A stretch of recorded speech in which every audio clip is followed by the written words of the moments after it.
live stream and we're actually disconnected. So let's give this another try.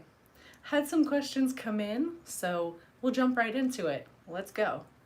Question from RA. Can you gain weight training hard and frequently? My aim was to lose fat but gained a lot of weight. Does inflammation cause weight gain? So you can gain muscle obviously by training hard and frequently, but you want to pay attention to how you're feeling, want to make sure that you're building in recovery days and that you're taking time off away from the gym. There's a saying, rest repairs and the gym tears. So you're actually creating muscle damage when you're in the gym and you're growing muscle when you're outside of the gym. So if you don't give yourself that time to recover and you're just slamming down those weights and you are absolutely crushing the workouts and not giving your body that recovery, you're not going to have time to build muscle. And then if you're sore all the time, if you have inflammation that builds up, that can absolutely cause weight gain. So if your goal is to gain muscle, I would probably recommend you not stepping on the scale. But if you're weighing in and you notice that you are a bit heavier and you're sore, that can usually be from inflammation. So inflammation, soreness will cause will cause you to hold water and will cause the weight to go up.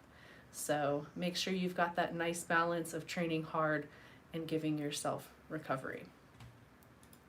So what I'm trying to do is check the questions on the computer here, and I actually lost it because I had the first stream pulled up and now we're on the second stream because the phone froze up. So trying to get back to videos and trying to do that. So hey, Jeanette from Texas. Zwehander asks, is weights and cardio best for fat loss? So you're going to get the best bang for the buck by probably a combination of weight training and then adding in a little bit of HIIT or interval training. Cardio is not necessary for fat loss, and honestly, lifting weights is not necessary for fat loss either. What you want to make sure is that you're in a caloric deficit. So if you're burning more than you're taking in, you will be burning fat. Now, weight training can accelerate fat loss, and weight training can ensure that you maintain that lean mass as you lean down.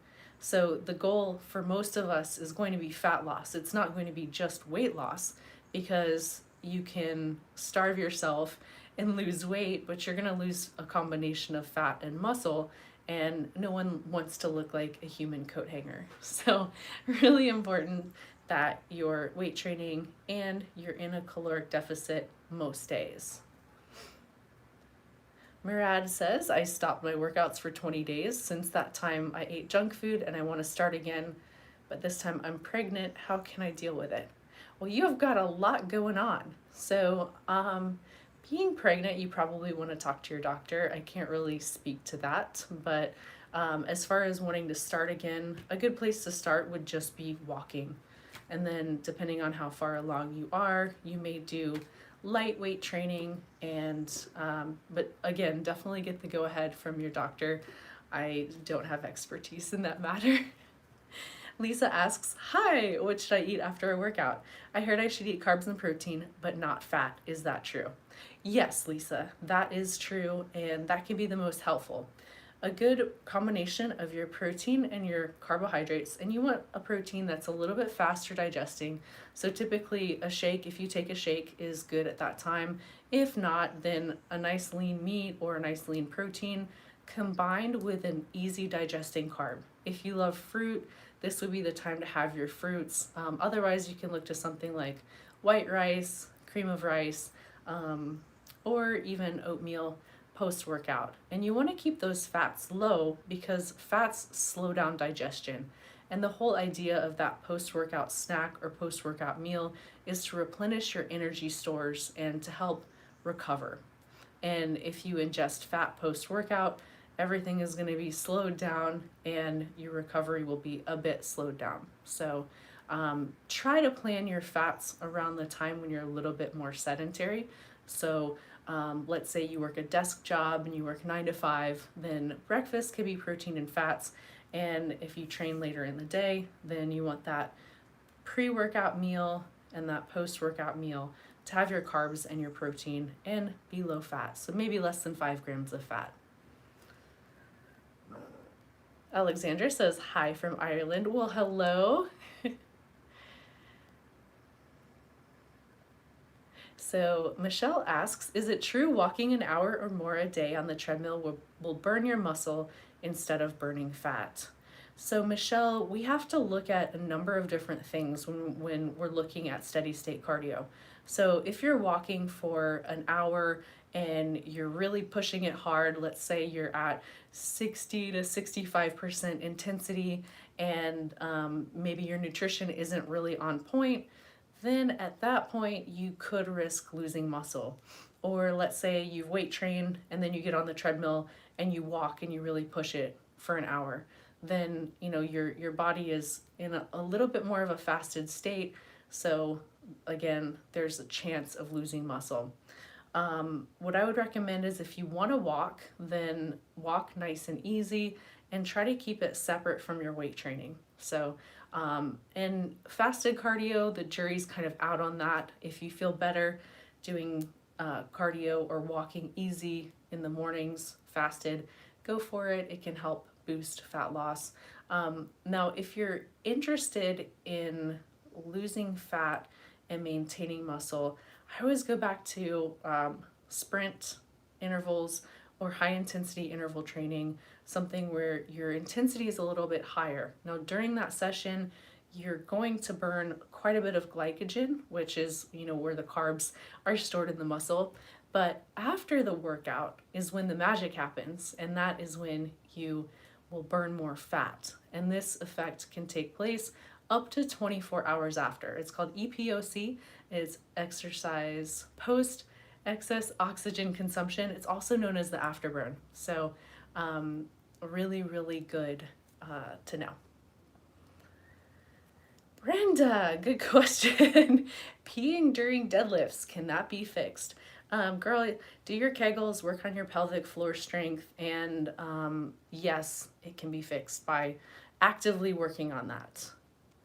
Angela asks, what do you struggle with the most during your training? So this is a good question, and I think everybody goes through struggles from time to time. And for me, it's been switching from figure to bikini and not being able to train specific muscle groups. So now I'm trying to bring everything down to fit into the division a little bit better. And I'm not able to train upper body, and right now I'm not training legs either. So I'm just training glutes, and I'm doing that 4 days a week. And it's a bit of a struggle not having muscle groups to train. So yeah. And I think too, going back to struggles, it's really important to look at your goals. Make sure they're objective goals, so you have something to train for. If you say you want to lose weight, that's a goal that's based in self-judgment and it's not objective. So if you lose 5 pounds, have you reached your goal? I mean, who knows, right? If you lose 5 pounds of muscle and keep your body fat, you definitely aren't going to like the way you look. So it's important to assess those goals, make sure they're actionable, the steps that you take to get there are actionable steps, and make sure you have something tangible to shoot towards. And the opposite is true too. If you're looking to gain muscle, where exactly do you want to gain muscle? Really, really important to just assess those goals and make sure they're objective. Hello, hello. We have a lot of people from all over the place. Ghislaine is from France. Hello. Hi, Tula in Germany. Ezilares is from India. Very nice. So, is there a way to count calories or measure portion sizes? Phoenix Wright asks. Yes, an easy way to count calories, measure portion sizes. Getting a food scale is going to be a really great step in that direction. And using some free resources like MyFitnessPal, Nutritionix, Fat Secret, These are all free resources where you can look up specific foods and log them. And if you're like me, you do have probably 20 different types of foods that you eat pretty regularly. And I really like my FitnessPal, the web version, not so much the mobile version, but the web version will allow you to track your foods, and it has a list of your favorites. So you can easily plug things in, and of course you can easily look things up if you add a new food. So make sure you're logging, you're keeping track of your food intake, calorie intake, you're keeping track of your workouts. This is going to make it a lot easier when it comes time to make any changes. So let's say you're not seeing any type of progress, and we go to your diet and perhaps you're eating a little bit too much. And if you know how much you're eating, then we can make adjustments, and then you'll be able to see better results. So really, really good.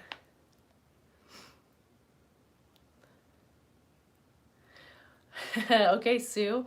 Sue is asking about steroids. And I am ignoring the question, or I didn't want to answer your question because I'm lifetime natural. So I've never taken any banned substances.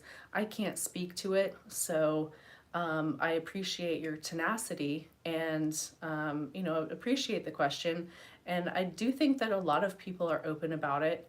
I'm open about it in that I've just never taken anything. I'm lifetime natural, and again, it's a personal choice, and I think it can definitely help, but it affects different people differently, and especially for women, I don't think, for me, it was never a healthy choice. It was never a choice. So I've always avoided it, and I think that there are people out there that will talk openly about it who are using or who have used. But no, I wasn't ignoring the question. I just don't have authority to speak on it. Saul asks, do stomach vacuums actually work? Yes. So Saul, stomach vacuums will train your transverse abdominis.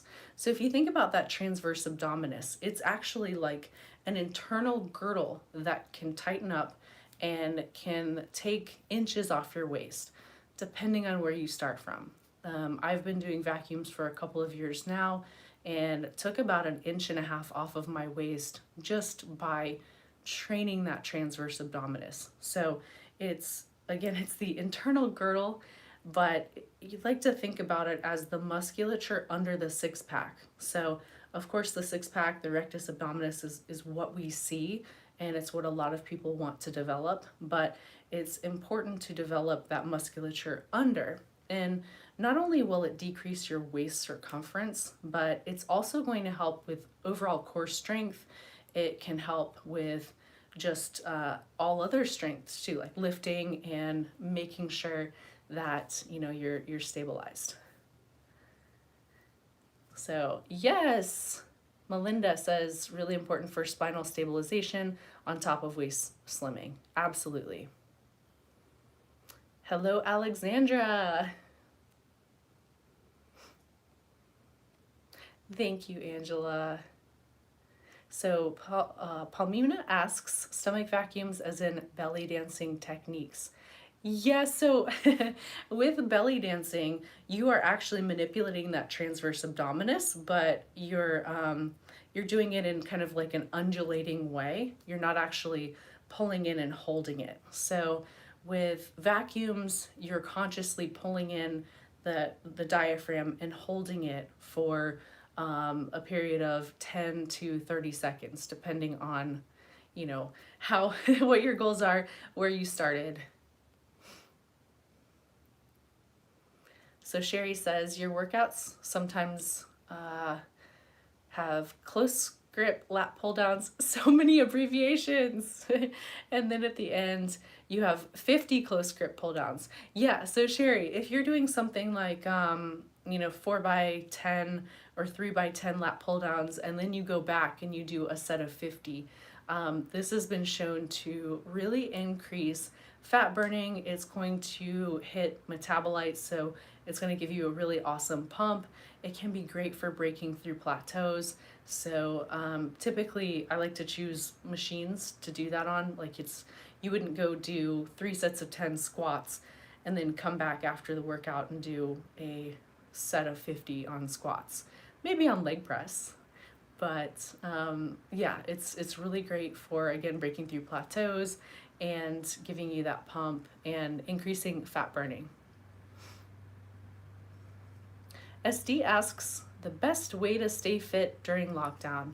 So I think one of the best ways to stay fit during lockdown is to look at your original goals. And maybe you had a goal of gaining muscle and you're at home and you have resistance bands, or maybe you don't have anything at all. So think about shifting your goals to something that you can actively attack when you're at home. And getting lean can be one of those goals. So body weight circuit training, you could hopefully go outside, maybe get some HIIT or get some cardio in outside and work on getting shredded during lockdown. And have a specific workout area, have a specific time where you're going to work out, and think about it just like you would think about the gym. You're going to train. You're not just exercising. It's important to try to block out any kind of distractions or keep away anything that is going to stop you from that workout. But really having that structure is going to be important, along with having the goals that align with your current environment. And hopefully the lockdown ends quickly for you.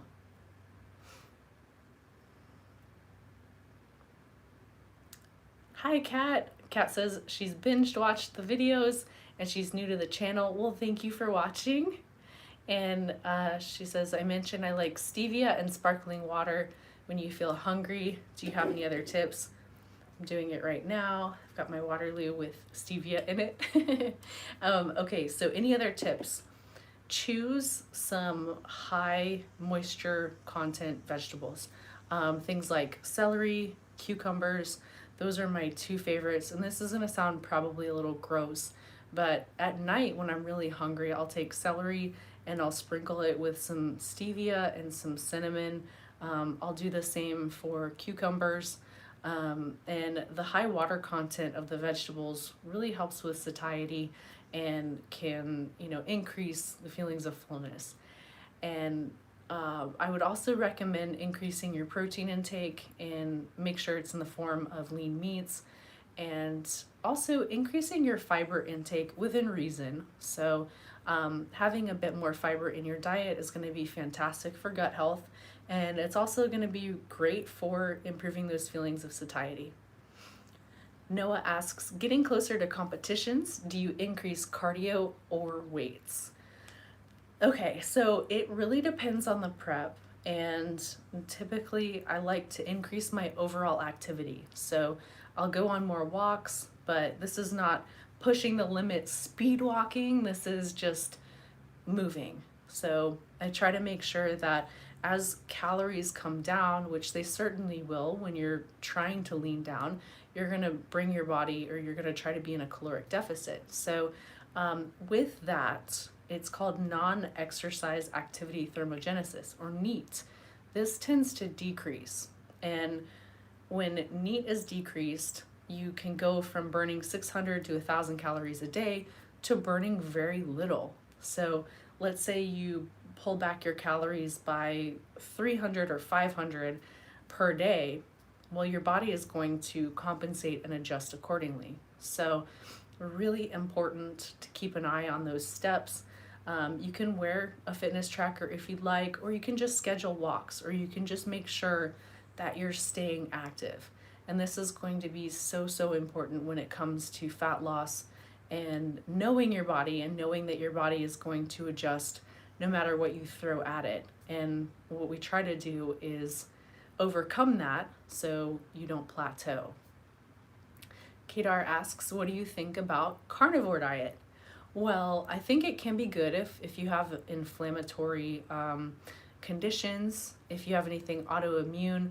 I think carnivore, keto can be effective.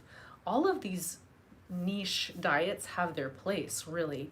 But I find that if you're looking for something that you can sustain and something that you're not going to fall off the wagon and go eat a bunch of fruit one day or something because you've been eating nothing but meat, anything that is so restrictive tends to not be manageable, tends to not be sustainable. So again, if you have an inflammatory or an autoimmune issue, switching to something like carnivore or keto can be really, really effective. But otherwise, and if it's something you want to try, go for it. But I think excluding specific food groups is tough. It's just not sustainable.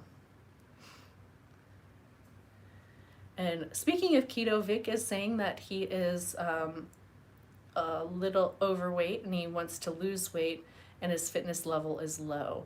So I think, as far as diet goes, keto is a good option if you want fat loss and you want to really kickstart your fitness progress. And then as far as getting into lifting weights or becoming more active, and if you have never lifted weights, never really worked out before, walking is a good place to start. You can never go wrong with that. And if you have the opportunity to go to the gym, building some muscle is going to help boost metabolism. And it's also going to help give, additional shape to the body. So as you lose fat, you want to have, something under to fill out the skin. So lifting weights, but starting with something a little bit more approachable, maybe like circuit training or the use of machines, or if you have a trainer that you can work with who can show you proper form. But starting nice and slow, learning the basic lifts, and then learning that proper form will take you so far, and make it fun and really look at the things that you might like to do. So maybe you don't like to walk, maybe you like to ride your bike or swim or canoe or golf. Just go do that. And once you start moving, it becomes a lot easier to achieve those fitness goals. Tris asks, best way to get rid of sweet tooth. Okay, so sometimes you'll have sugar cravings due to deficiencies. Can be hormonal. So, if you're female and you go through that time of the month, sometimes cravings can increase. So I'll give you 3 things that you can do to help with a sweet tooth. 1, get more sleep. May or may not be doable, but if you get more sleep, that's going to decrease those hormones ghrelin and leptin, which will decrease the feelings of being starving. And next thing you can do is supplement with glutamine. Glutamine can help a lot with sugar cravings. So important to do that. And the last thing that you can do is get more omega-3s. Omega-3s will help with decreasing cravings also. And you can do this either in the form of cold water fish or grass-fed meats, or you can supplement. Let's say you're vegetarian or vegan, you can supplement with algae, and that can be really helpful. But there's usually a fix for everything. Oh, Evan says you look really pretty today. Thank you, my love. Kath says, 68, is it ever too late to lose weight? No, it's not. And again, it goes back to activity and making sure that you're being active. And it's never too late to start lifting weights either. So I would say start low and slow and learn proper form, learn basic lifts, and start building a little bit of muscle. This is going to help boost metabolism, and it's going to help you with your weight loss goals.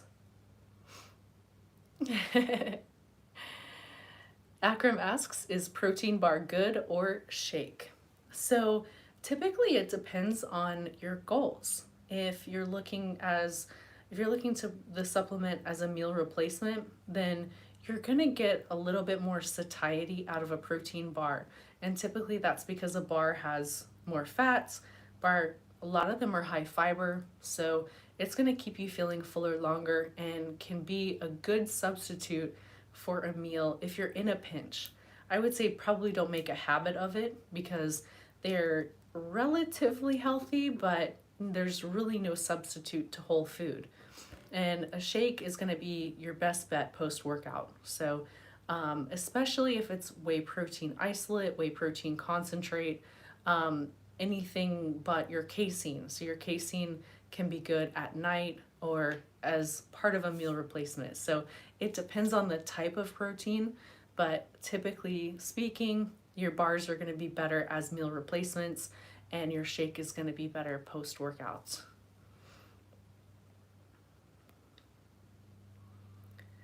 Shireen asks, can you lose lower stomach fat ever? Hanging stomach, how can I tighten it without surgery? Please help. So Shireen, you can lose stomach fat, but here's the thing. We're not able to spot reduce. So you can't magically look at an area and say, I want to take this fat away. So it's going to require a decrease in overall body fat. And unfortunately, the first place where we put on fat is usually the last place where we lose it. That being said, losing body fat is going to help. Now, as far as skin tightening goes, that becomes a bit trickier, especially in the stomach area, because you can build your abs up a little bit. This is going to help fill the skin out a bit. But as far as increasing the tightness of the skin, really there aren't a lot of things that can do that. Red light therapy has been shown to be mildly effective for tightening the skin, and all of these solutions are very modest. Cruciferous vegetables have been shown for to tighten skin. Again, modest results. And then your sprints or your interval training has also been shown to tighten skin. So I think hitting it with a combination of things, so losing overall body fat, incorporating HIIT, and HIIT doesn't mean that you're going out and you're running. You can do that on a bike, on a treadmill, stair climber, anything you're able to go all out on is really good for HIIT, and eating more cruciferous vegetables. So hopefully that helps. Hentai Mommy says, tired of food, don't know what to eat anymore. Any tips? Spices. So really look to your spices and your cooking techniques. If you're in a rut, these two things are going to be really helpful for taking what you normally eat and reinventing it into something new. So for example, let's say you eat chicken all the time and maybe you bake it or you grill it. Maybe look to slow cooking chicken and creating like a pulled chicken, and this way you can make healthy tacos or wraps. Just a different way of doing things. Or you can roast it, or you can wrap it in foil and slow cook it. So there are a lot of things. Or you can cut the chicken breast in half and you can stuff it with some lettuce, a little low-fat cheese. Someone said cookbook. Yes. Or you can check out my cookbook, Bodybuilder's Kitchen. And this is basically what I do in the book, is take these basic ingredients and approach them differently. Really, really important to think outside of the box, especially when you're trying to eat clean, because your options are a bit more limited if you're doing that. So perhaps look to different types of meats. That can be helpful. Different types of carbs too. Let's say you're always eating rice. Well, why not switch to quinoa or switch to black rice or potatoes, sweet potatoes, winter squash, fruits. And yes, let's see. Haya Tune says, add hot sauce to everything. Yeah, add hot sauce to everything. I do that too. Check out heatonist.com. They have a bunch of hot sauces that are xanthan gum free, preservative free, and 0 to 5 calories per serving. Salsa, mustard, vinegar. Think about adding flavor, add spice, and that's a really great way to mix it up. Sherry says that she started making pre-made spice mixes with no salt. Yeah, whatever works. So definitely get creative. Exercises to pump water retention from love handles. Well, if you're holding water, it can be really helpful to go out and sweat. It can also help to go get some sun. Those are two things that can help with water retention. The other thing too is if you're kind of bloated feeling, drink more water. I know it's counterintuitive, but temporarily decrease your salt intake and increase your water intake, and that can be helpful. Evan says, eat pancakes for calories, 2 thumbs up, would recommend. Yeah, so pancakes are great. I personally like waffles. I really love that Dash waffle maker.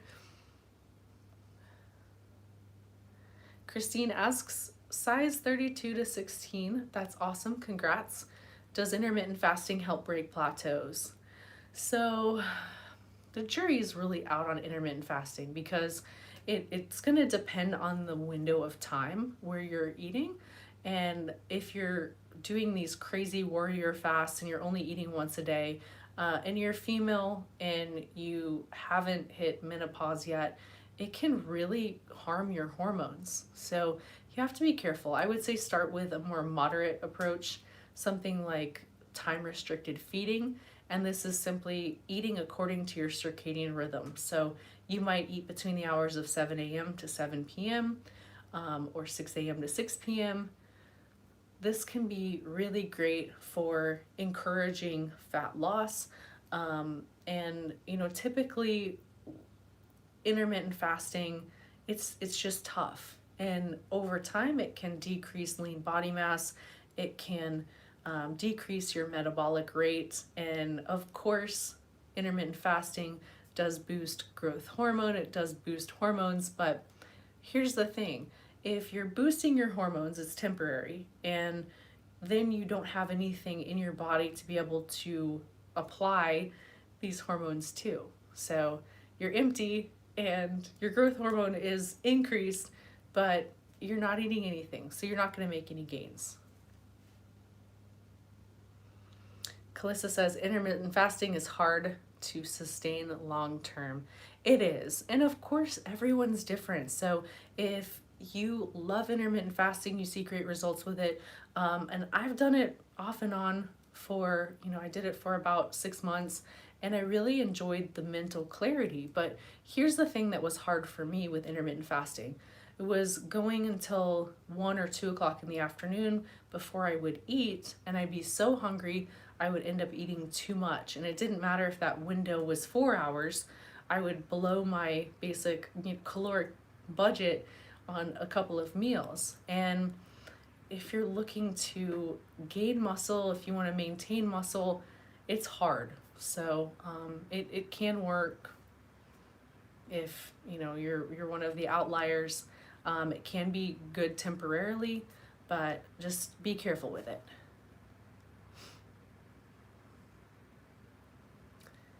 Vipin asks, what motivates you the most in fitness?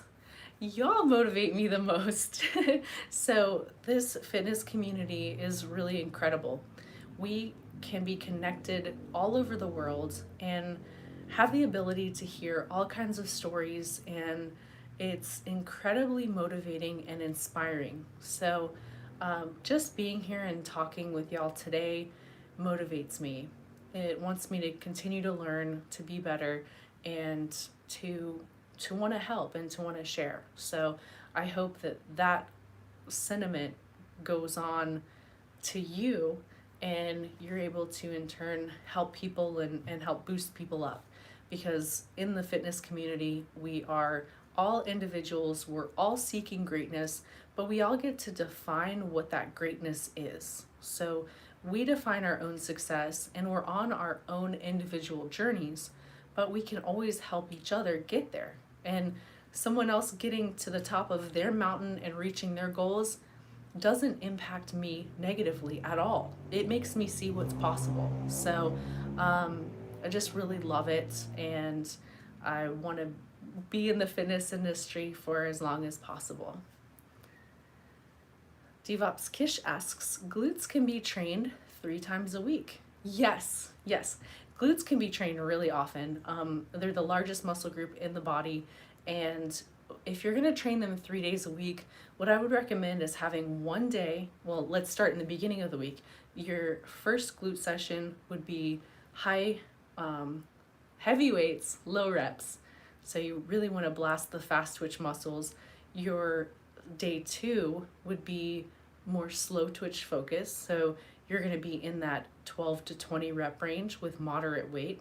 And then your day 3 would be metabolite training, or you're going high rep, 20 to 30 reps, using lightweight, body weight, and really working on the pump. So, and with glute training, you want to focus on the hip thrust, the glute bridges, of course. You want to focus on your hinge movements, abduction, external rotation, and make sure you're hitting the glutes from all different vectors, because if you're just trying to go and do squats, or if you're just doing hip thrusts and you're not putting those variations into the training, it's going to make it tough to see progress. Let's say you're doing just hip thrust 3 times a week. Well, you're going to hit those exact same muscles. So add bands, do 1.5 reps, elevate your feet, move to single leg, do B stance, go to the Smith machine, do some glute bridges. So toss in those variations. Same goes for abductors. And if you're training glutes, really make sure you're training abductors too. And the abduction is where you're pulling your knee away. Training abductors is going to really hit the upper part of the glute. So if you have more of a heart-shaped, I'm trying to think of a way to say it. If you have more of a heart-shaped glutes, then you want to train the upper glutes too, to make sure you have get that nice bubbly, juicy glutes. So frequency is going to be important, but also planning accordingly and making sure you're not only hitting the fast twitch, but you're hitting slow twitch and you're hitting metabolites, and you're doing all of the different variations. And the other thing too with glute training and any training, to be honest, where you want to build muscle, is you want to make sure that you're doing progressive overload. So your training volume either increases, training difficulty increases, and you have a set mesocycle. So you're going for 4 weeks or 8 weeks on the same exercises, especially on your main heavy lifts. You want to make sure that you're sticking with those. And I know we all love variation, we love variety, but if you don't keep track of your progress, then it makes it really tough to tell how much volume you're doing and if you're actually making progress. Oh, thank you, Katerina. So bicep focused workout Crave Feriani is looking for. Yeah, so I'll write that down. Biceps and glute training. We can definitely do your next juicy glutes. I was thinking of a way to make it scientific, but we're talking about the booty. So Isabella asks, what is the purpose of metabolite training? So this is training what's called the pump, and this can be another way to gain muscle. And going back to your rep ranges, if you're training between, the recent study came out that Brad Schoenfeld did, if you're training between 5 reps and 30 reps, you can gain muscle. And you just want to make sure that you have about 1 to 4 to 5 reps in reserve. So you're going pretty close to failure. So if you're doing 30 reps and you could do 60 reps, then you're not going to see progress. So make sure that when you're in that 20 to 30 rep range, that you're pretty close to failure. Evan says the juicy glutes is the name of the next booty video. Yes. Demonetized. Yes. Exercises to reduce thigh size. Walking is really good. Walking on an incline can help bring down the thigh size. Now, it's important to note if it's fat or if it's muscle. If it's fat, then you want to just make sure you're in a caloric deficit. If it's, exercise for lean thighs. So diet related, if you want to bring the fat down, and also walking, anything steady state. So if you're looking to bring down the size of something and you've got a good amount of muscle there, then hitting it with weights is going to stimulate it and is not going to be helpful. So to bring down the thigh size, combo of eating less and moving more. Katerina asks, is there any hope to get rid of cellulite even when working out and eating good? Okay, so cellulite, genetic, and also can be from lifestyle, can be from sun exposure. That's going to break down the collagen. And then make sure that it's actually cellulite and not adhesions. So it can be handled a number of different ways. The first way is to make sure that you have reduced your body fat percentage. And I struggle with it too. I think everybody does. And look to certain techniques like dry brushing, fascia blasting, that can be helpful. Temporarily reducing cellulite, you can do that through lotions with caffeine. Self-tanner can help hide cellulite. And then also understanding that it's, it is what it is. And I think something like 90% of women have cellulite. So I think that media and social media doesn't do us does a disservice to us in their airbrushing or their photoshopping, because if you look at most women, especially if you're in direct sunlight, you're gonna see some kind of dimpling, especially as you get older. So go back to dry brushing, increasing that circulation. Red light therapy can help. Nadine says Vela shape and coffee scrubs are excellent for cellulite. Yeah, so you can look to some non-invasive procedures if you have the budget or if you want to dabble in that type of thing. But coffee scrubs, yes, the caffeine can help. Let's see what else. CoQ10 and carnitine on the skin can help, but anything topical is going to be temporary.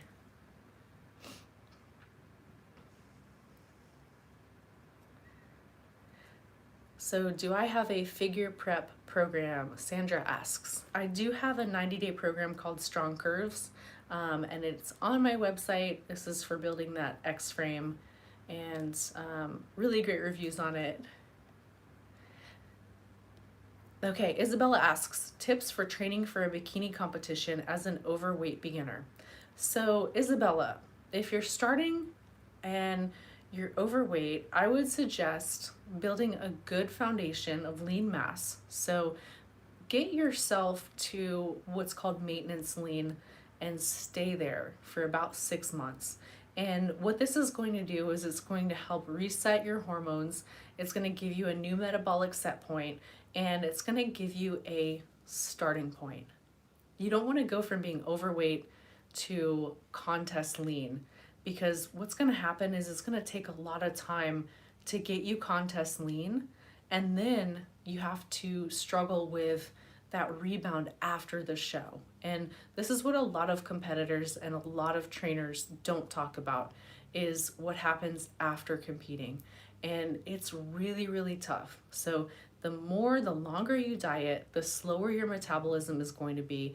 And if you haven't given yourself that time to adjust to a new metabolic set point, you could potentially gain all of the weight back and then some. And then you're looking at something like this. And realistically, it's better to get maintenance lean and get yourself to a healthy body fat percentage. Again, stay there for 6 months. The stage is always going to be there, and using a competition as a weight loss tool, in my opinion, is just not healthy, physically or mentally. Because when you look at the flip side of competing, you look at after the show, so many things happen emotionally and physically with our bodies and trying to adjust. So just be careful, be patient, and get yourself to maintenance lean.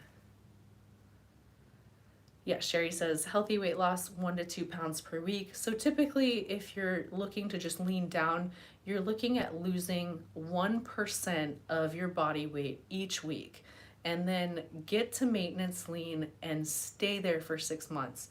and make sure that you're still working out and you have gotten your metabolism to where it's burning. And when it's burning, when you're maintenance lean, your prep is only going to be maybe 8 weeks, 8 to 10 weeks, and then the chance of rebounding afterwards is much, much lower, and you're going to go back to that maintenance versus going back to your original starting point and then some.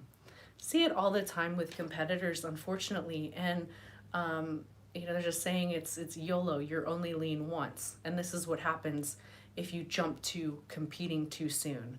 So health is so important, and a lot of times we take it for granted until we don't have it anymore. So if you want longevity in the sport, if you want if you want health, if you want a metabolism that works, and you want to be healthy and fit, then take it nice and slow. Fluffy asks, will doing high rep bodyweight squats help high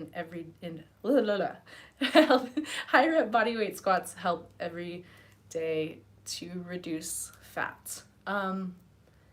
So I can think of a lot of different ways to help with fat loss other than doing bodyweight squats. Can you do bodyweight squats every day? Yeah, you can do them. You can go walk hills, you can go for a bike ride, you can do some extreme house cleaning, where you're like Swiffering and dusting at the same time.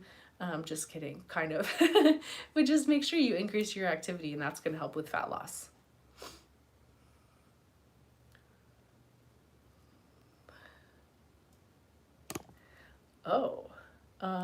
Let's see. We'll take one more question. Sunita asks, any tips on building bigger glutes at home with less heavy weights? Single leg, single leg, single leg. And if you have bands can be excellent at adding resistance, especially at that mid-rep point. So you're looking at doing single leg exercises, B stance, using your bands, partial reps. This is gonna be really important for building muscle, and also isometric holds, so making sure you get that contraction. And these are all ways that you can build muscle at home. And with building muscle at home for glutes, you want to look to those higher rep ranges too if you're doing just body weight and circuits. So something like a quadruped leg lift, going straight into a donkey kick, going straight into a fire hydrant, and doing all three and going back to back. Let's see. Okay, so one more question. Charlotte asks, tips for gaining muscle. I'm 5'7.5" and 100 pounds. So looking to gain muscle, make sure you're eating enough. So I'm guessing with those stats, your metabolism is super fast, and you probably want to eat more, and maybe you're full all the time. So I would look to foods that are perhaps less satiating. So for example, if you're eating quinoa, switch to white rice, or if you're having a hard time getting all of your food in, look to higher calorie foods and make sure you're getting enough protein. If you want to build muscle, it's really important to have carbs. Maybe not a popular opinion, but carbs are going to be the answer to building muscle. And carbs are protein sparing, so you don't have to eat as much protein, and they're really, really going to help with building that muscle. So do that. I would say get on a good weight training routine, and make sure, going back to progression, make sure that you are progressing in your lifts, and either progressing in terms of volume, complexity, intensity, just making sure that you're always making progress in your lifts and that you are eating enough. And what you can do is keep track of your food intake, keep track of your workouts, and keep track of your progress. So take pictures weekly, take measurements, and really make sure that you're on point with everything, and make sure that your measurements are increasing where you want them to increase. So for example, on a good muscle building program, if you're training to gain muscle all over, you're going to see really good increases in shoulder circumference, chest circumference, glutes, thighs, quads, calves, arms, and not so much in the waist. So if you're taking your measurements and the waist starts to increase just as much as everything else, you know that you're going a little bit too fast, and you can decrease that calorie intake, or even decrease the carb intake by 30 to 50 grams and adjust. So it's like a science project. And the more variables that you control, the easier it is to make adjustments. So make sure you're eating enough, and also make sure you're patient. You know, you're gonna see muscle gain, especially if you're new. You can gain 1 to 4 pounds of muscle in a month as a newbie. Now, if you're more advanced, let's say you've been at it for a while, you may experience muscle gain of a pound of muscle, maybe less per month. And then there's that certain genetic threshold too. So there's a hypothesis or theory that we can only hold a certain amount of muscle on our frame. So if you have been trained for quite a long time and you can't seem to gain, then you might have reached your genetic threshold. But at 5'7" and change and 100 pounds, I highly doubt that. So feed yourself and train, be patient, and be consistent. So that's it for the questions for today. Thank you guys so much for hanging out and for asking the good questions, so I have something to blab on about. And we'll see you next week with a workout video. And keep training hard, stay consistent. Make sure you have that why in front of you. Write down your goals. And if you are in lockdown, change your goals to suit your environment that you're currently in. Stay strong. And remember too that when we talk about success, you hold the yardstick that measures your success. And who is it? Earl Nightingale says that success is the progressive realization of a worthy goal. And you, my friends, are the ones who decide what that worthy goal is. So I wish you all the success in the world. Keep up the great work. Love you guys. I'll see you soon. Take care. Bye.